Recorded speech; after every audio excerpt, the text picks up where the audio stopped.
quiero pensar que si yo tuve oportunidades, deberíamos tenerlas todos. Ahora, a mí me llevó la necesidad hasta acá. Me llevó el ser siempre disponible. Si tenía que ser la camarera del sábado, era del sábado. Si hay que hacer un programa a las 3 de la tarde del domingo, voy. Si hay que ir en Año Nuevo, voy. O sea, yo no sé si tengo más disponibilidad que talento. Y la otra es que no me dejé pasar ninguna oportunidad.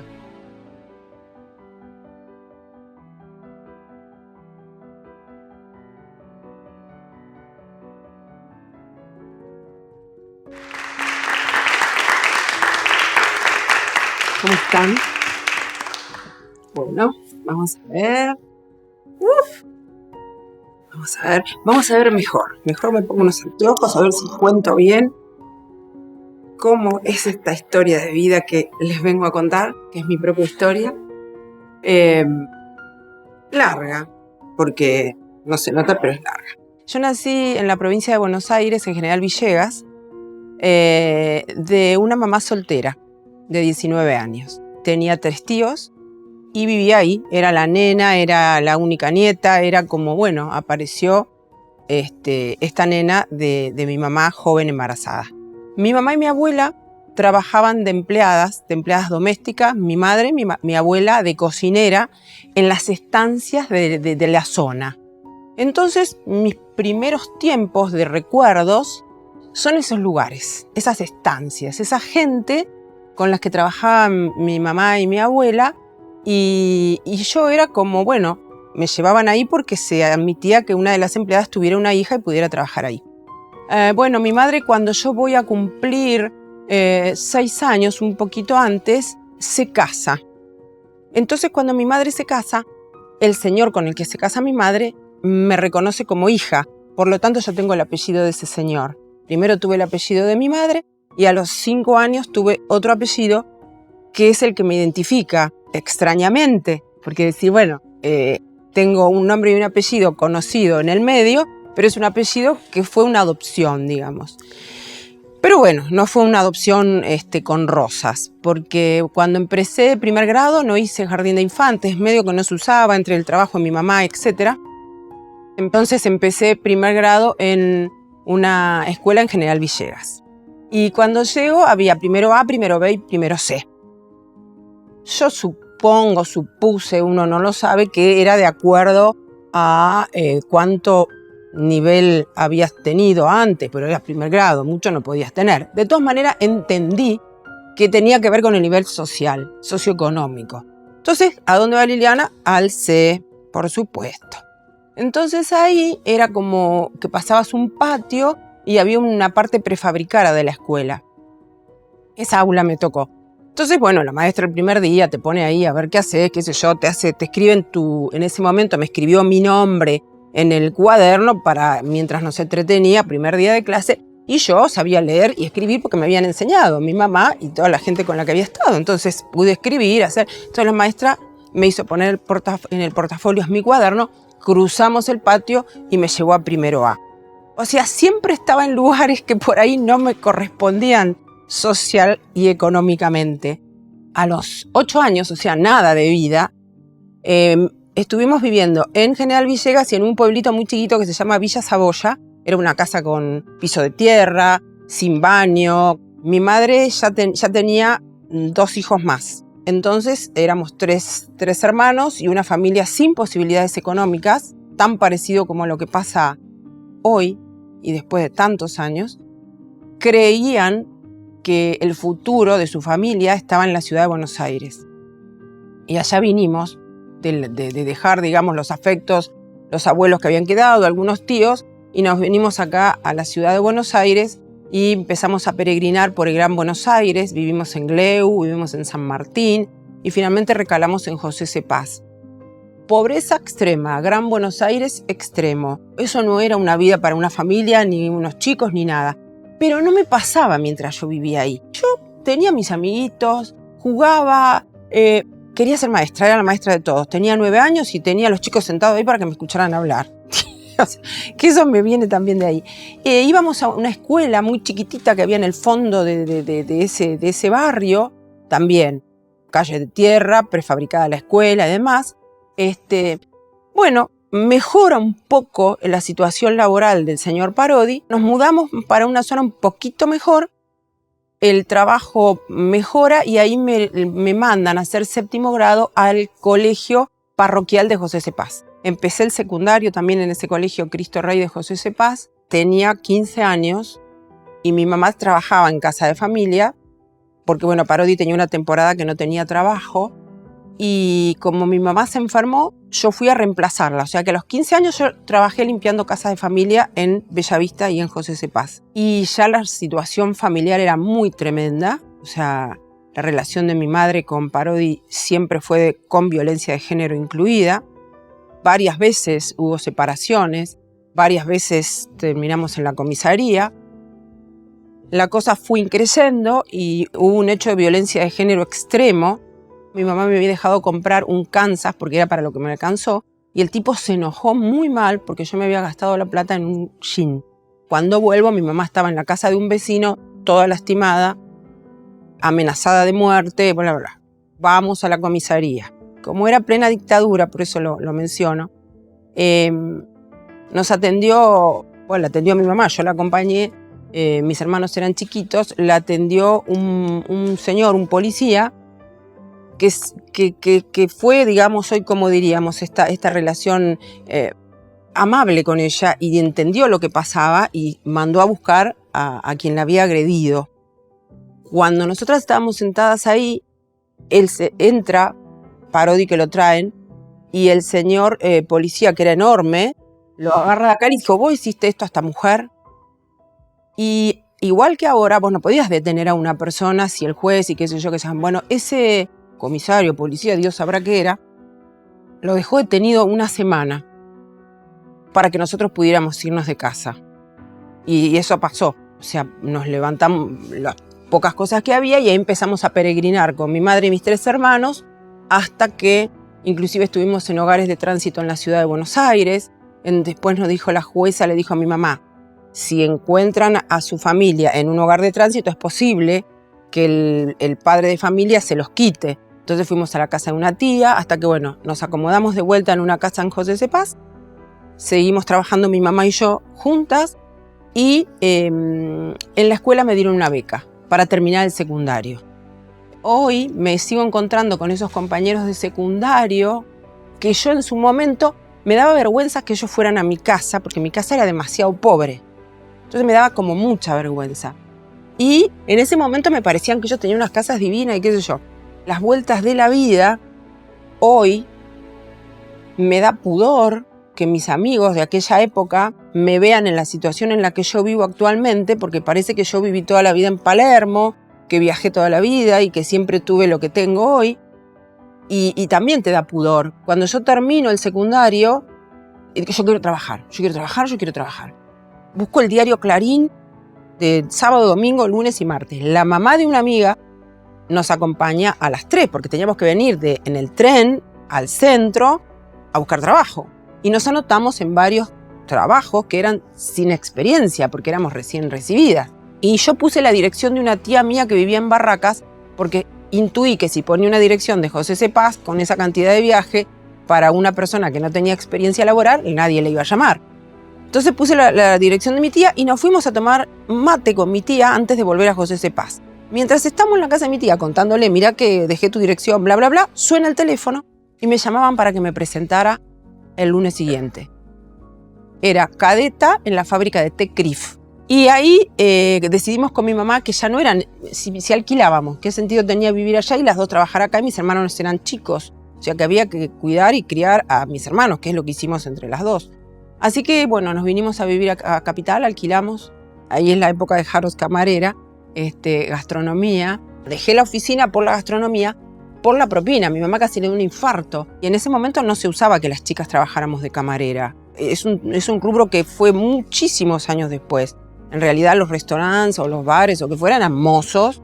Los mozos inclusive blancos con el moñito negro, digamos, eran aquellos años. Mis compañeros de Harrods, que fueron genios, eran mozos, cocineros, gente muy grande, mucho más grande que yo.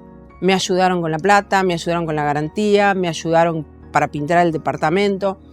Ustedes dirán, son pinceladas de detalles de la vida de las personas. Lo que yo digo es que siempre hay gente que nos da una mano. Uno tiene que estar abierto a las personas que están ahí, que pueden sumar y que pueden ayudarnos. Y bueno, yo trato de hacer en mi vida eso mismo con otra gente. Así que ahí cuando me vine para acá con mi familia, me había quedado siempre la cosa de qué estudiar. Entonces, en un momento que venía viajando en el San Martín, me acuerdo que venía leyendo una revista Gente, un reportaje a Roberto Maidana, padre, que era un genio del periodismo, y digo, ¡ay, qué lindo esto que hace este hombre! No es que yo andaba con el micrófono cuando era chiquita y todo eso, no. Eso me inspiró y me anoté para estudiar periodismo. Pero como viajaba, no me daba el tiempo entre el trabajo y el viaje, y ahí abandoné. Cuando nos venimos para acá, yo en Harrods atendía la parte de comida. Entonces, al mediodía venían gente que tenían canjes, como ahora. Ningún mozo quería atender a esa gente. Pero yo los atendí igual. Después los acostumbré, porque ¿qué pasa? No los querían atender porque no te dejaban la propina diaria. Y ahí vivíamos de la propina. El sueldo estaba normal, pero el chiste que yo trabajara en gastronomía era la propina. Entonces los canjes no te dan propina. Todos los mozos dijeron, no, que los atiendan. Yo los atiendo. En esas mesas atiendo a la familia Talamoni, que eran los dueños de Radio Rivadavia, y les digo mi intención de estudiar periodismo, etcétera, etcétera. En realidad estaba por la locución primero. Entonces ellos me sugieren el círculo de la prensa y me contactan. Y entonces finalmente estudio 3 años en el círculo de la prensa, porque en esa época no había en la UBA, no había comunicación, etcétera. Ya para eso habían cerrado Harrods y estaba trabajando en el restaurante Súbito que quedaba enfrente. Era como en un primer piso, entonces yo estaba ahí. Y la galería donde estaba el restaurante Súbito tenía un montón de locales. Y yo de la galería de ahí arriba veía los locales. Entonces había un local enfrente de platería incaica, qué sé yo. Y había un rubio que lustraba los metales esos que era una bomba. Y yo estaba como muerta. Qué lindo ese rubio, qué lindo, qué lindo, qué lindo, qué lindo, qué lindo. Bueno, entonces un día uno de mis compañeros mozos me lo presenta, no sé qué encuentro hace, y la verdad que estaba buenísimo. Y yo me hice amiga, pues yo quería algo más, pero me hice amiga. Después yo dejé de trabajar ahí, nos dejamos de ver un tiempo, él se casó, yo tuve pareja muchos años, la vida pasó y ahora hace 15 años que estamos juntos. Así que atentas, chicas, cuando ven a alguien es posible que sea ese, ¿sí? Te das cuenta, no sé, porque yo después tuve otras parejas, otra vida, él tuvo 2 hijos, qué sé yo, pero siempre pensaba, ay, si yo me hubiera casado con alguien, tendría que haber sido ese. Ahí en esos años había tenido la ilusión, o no sé, en algún momento yo pensaba, ¿y quién es mi papá? ¿Viste? Esas cosas cuando uno es chico, de eso no se habla, nadie habla. Yo no quise nunca preguntar, como todos los chicos, para no importunar a tu mamá. A los 17 años le pregunté, ¿quién era?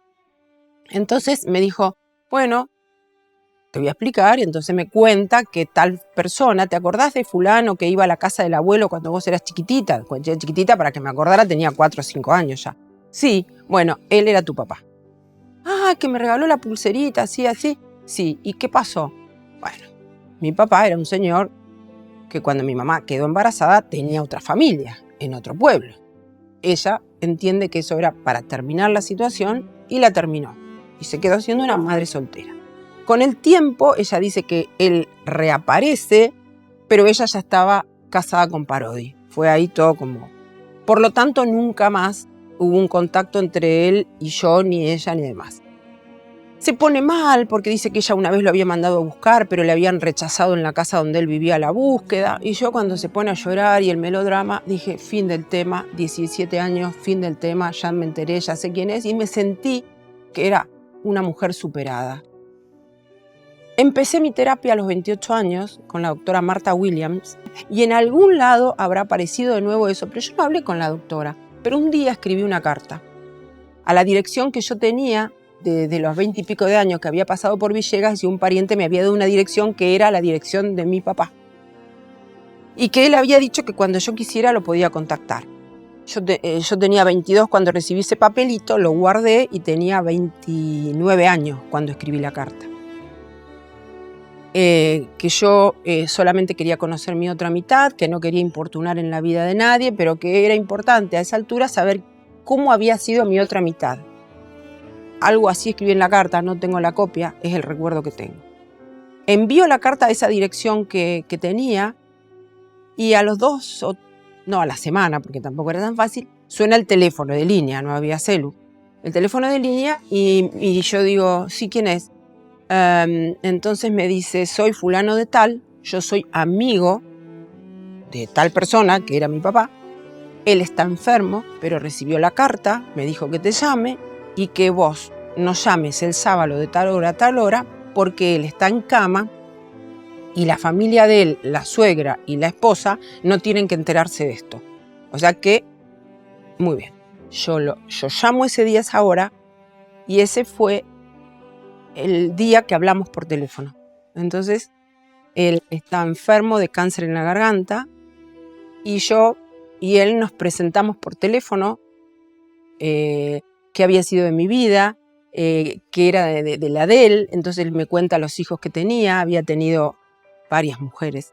Y quedamos en volver a hablar y si él venía para Buenos Aires. Bueno, empecé a funcionar la cabeza cómo sería conocernos. Y bueno, la cosa se complicó y en menos de 20 días me avisa el señor amigo de él que se había complicado la salud y que lo habían internado en el hospital, que era importante que yo viajara.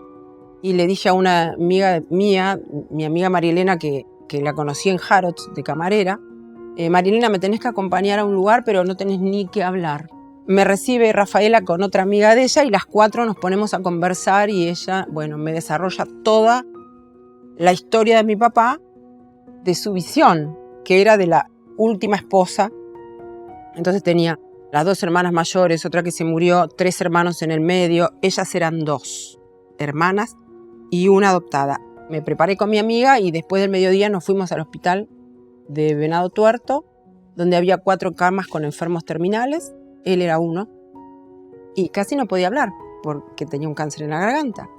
Así que nos conocimos, después empezaron a venir un hermano, otra hermana, y dice, es tu hermano, y te ibas encontrando en el otro y te ibas encontrando en los hermanos que te iban apareciendo, que eran como más parecidos físicamente que mis hermanos Parodi. Y bueno, y dentro de sus pocas posibilidades de hablar, qué había sido de mi vida, qué estudiaba, qué hermanos tenía, cómo estaba mi mamá, y él me iba contando de las otras familias que tenía ahí. Y en un momento me dijo una frase que no te olvidas nunca en tu vida, y me dijo, ahora que te vi, ya me puedo morir. Al otro día volvimos a verlo, y cuando nos vamos, se fue, o sea, se murió. Se murió menos de 48 horas de habernos conocido. Entonces, yo no lo tomé dramáticamente, lo tomé como que la vida me regaló que yo vea antes de morirse a la persona que era mi otra mitad. También había buscado hacerlo, pero justo lo busqué 20 días antes. Podía haberlo buscado 20 días después o 5 años antes. Y bueno, y el amor no te nace de la sangre, el amor te nace de la relación, de la vida, o sea que no es que yo... Pero era como muy impactante, pero me impactaban más los hermanos. Entonces después tuve que conocer a una hermana que no me quería conocer, porque claro, esta que viene, plata no había, pero bueno, había celos, esta que viene, no sé qué. Entonces me encuentro con una hermana, que hoy es con la que más relación tengo, que es re parecida físicamente a mí, entonces era como muy impresionante, y ella era muy jovencita. Entonces bueno, después viene el velorio, y mi hermano Rafael, que es el único varón, que quería cambiarme el apellido, y si no querés que te adoptemos, y vos qué grupo de sangre tenés, y empezamos a hablar de nosotros, con él ahí, porque la historia era la nuestra. Así que bueno, terminó todo el asunto, y yo, con mi amiga Marilena, que estaba mudita todavía desde que la llevé, porque no podía dar crédito a todo lo que nos había pasado, en menos de 48 horas, nos vamos a un restaurante hasta tomar el colectivo ese día a la tarde, porque nadie nos invitó a la casa, ninguno de mis hermanos dijo nada, todo muy lindo, nadie nos dijo nada, fuimos a un restaurante. Cuando estamos en el restaurante, me llaman por teléfono al restaurante, ¿a mí? ¿Quién? Entonces fui al teléfono y dice, yo soy Lucy, tu hermana mayor. No fui al velorio porque ese tal por cual, pero quiero verte antes de que te vayas. Entonces, ¿qué hice? No sé cómo hice, los convencí y nos fuimos a la casa de esta que ahora con la que más me llevo, por primera vez todos juntos. Un rato, fuimos a tomar un mate y después nosotros nos tomamos el colectivo. Y cuando volví a Buenos Aires termino de estudiar mientras trabajaba en el restaurante y a la mañana de selectora de personal de una agencia de empleos. Llamo a la familia Talamón y ya terminé de estudiar.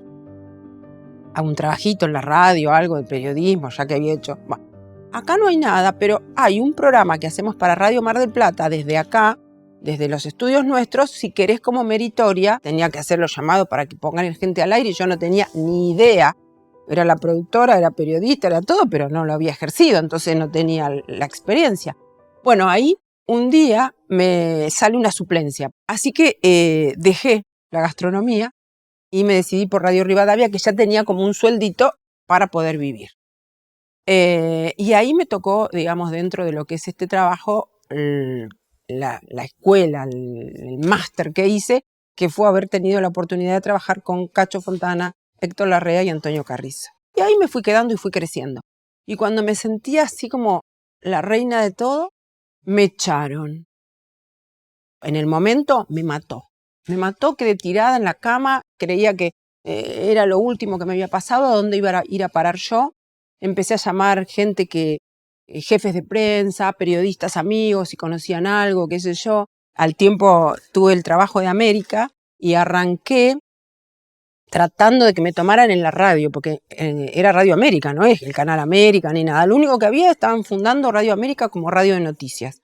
Así que llegué sobre el final de todos los que se habían inscrito y que estaban tomando, así que me tocó el fin de semana. Me tocó, y me acuerdo también de una persona de esas que vos decís tan agradecida y tan generosa conmigo, que fue Betty Lizalde, que le dijo a Eliseo Álvarez, que era mi jefe y que fue quien después me escribió el libro, esta chica dice, anda bien, ¿por qué no te la llevas a la semana? Y siempre hay alguien que te ve.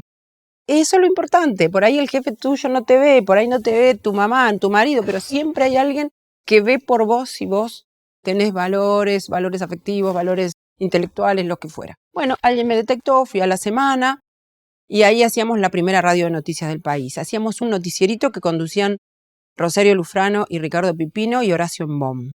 Están todos viejos ahora. Y yo entonces producía la radio, a la vez nos hacían producir ese noticiero, por lo tanto empezamos a funcionar en la cabeza nuestra como el primer multimedio, porque Arnequian nos decía, no, ¿qué radio? Radio y el noticiero y no sé qué. Bueno, así que ahí apareció al año y medio América como canal, que era una marca. No es que compraron las instalaciones de América. América era nada, no tenía nada. Estaban los estudios de Radio América y de ahí se hizo un estudio para hacer América entero. Un canal entero. ¿Cómo va a ser un canal entero en un estudio así? Esto es gigante. Al poco tiempo inventan un sistema que se llamaba América en vivo. Arrancaba a las 12 del día y terminaba a las 8 o 9 de la noche. Cada 2 horas cambiaban los conductores. Ese fue el arranque de América. Y así que hacíamos un poco la radio y el canal. Y yo creo que de ahí me quedó acá América en vivo. Eso duró ni 6 meses. Y después a las vueltas de la vida, yo lo único que hice es que el canal fuera el canal en vivo. Y ahí, bueno, hubo distintas administraciones. Arnequian estuvo 10 años. Hicimos el primer canal de noticias, que fue CBN. O sea, hice el canal de aire, la radio, el primer canal de noticias. Y iba intercambiando. A veces iba a una de las gerencias, a veces a otra, a veces era productora general. Y 10 años después compra el grupo de Ávila, de Carlos Ávila y Juan Cruz, también al recontra rincón del más rincón, porque ellos venían con toda otra cosa. Y ahí me pide un productor que se llamaba Sergio Ramírez, que entra como gerente de programación, si no quería hacer un programa de espectáculos con Rial. Y yo habíamos tenido rumores y todo eso que se habían ido, le dije que sí, y ahí arrancó Intrusos. Y al año y medio me dieron la gerencia de nuevo. Y después vino otro grupo empresario, el grupo de Narváez, otra vez a la mierda.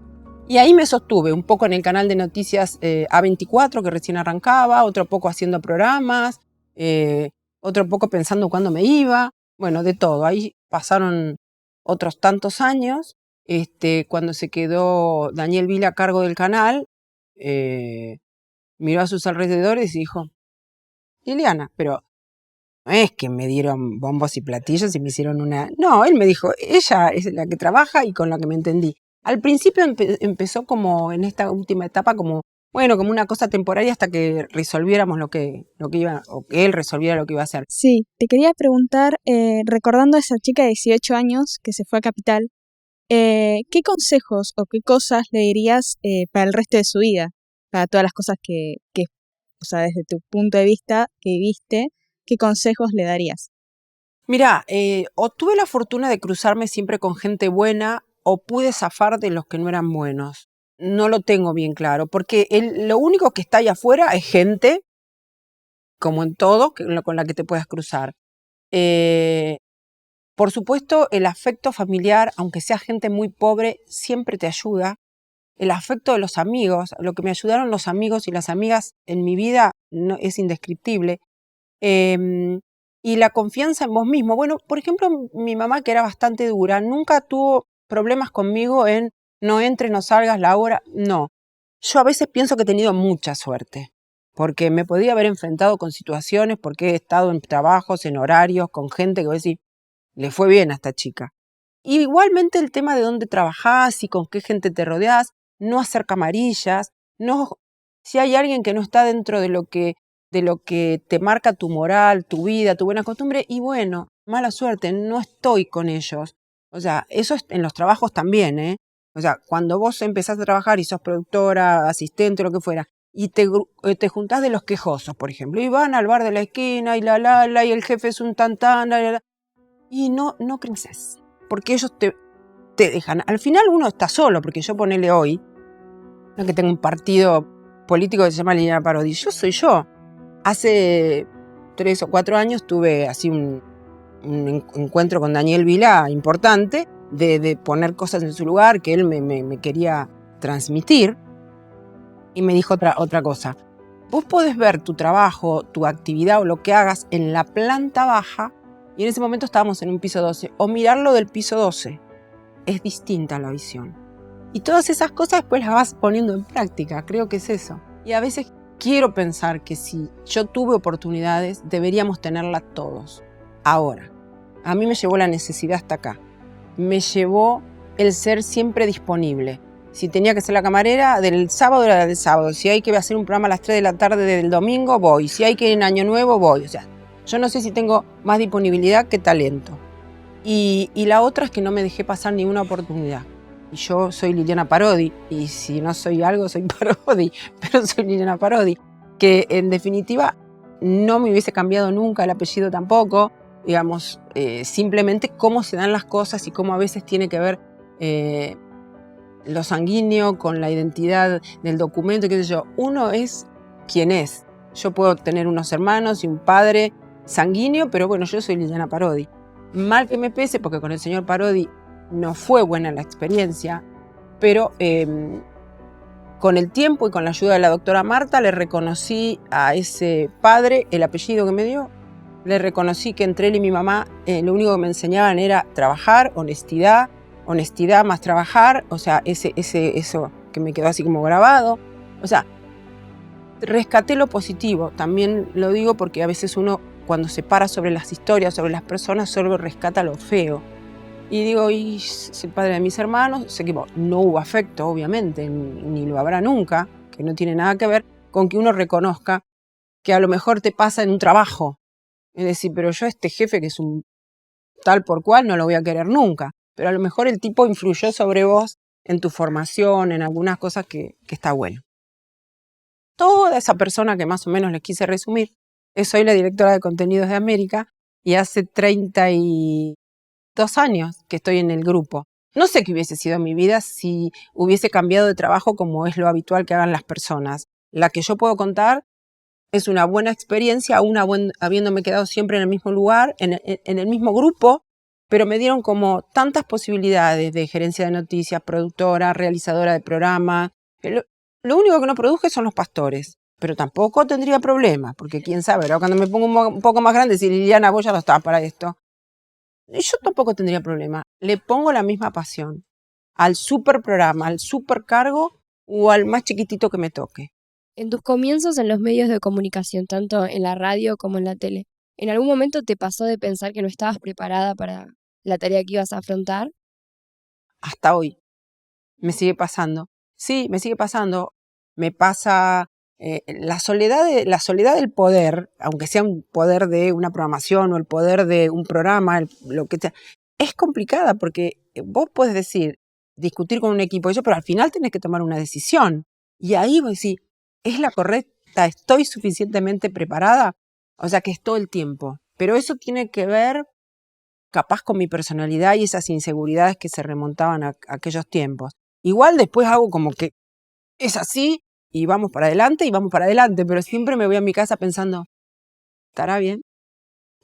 Muchísimas gracias. Gracias. Gracias, muchas gracias.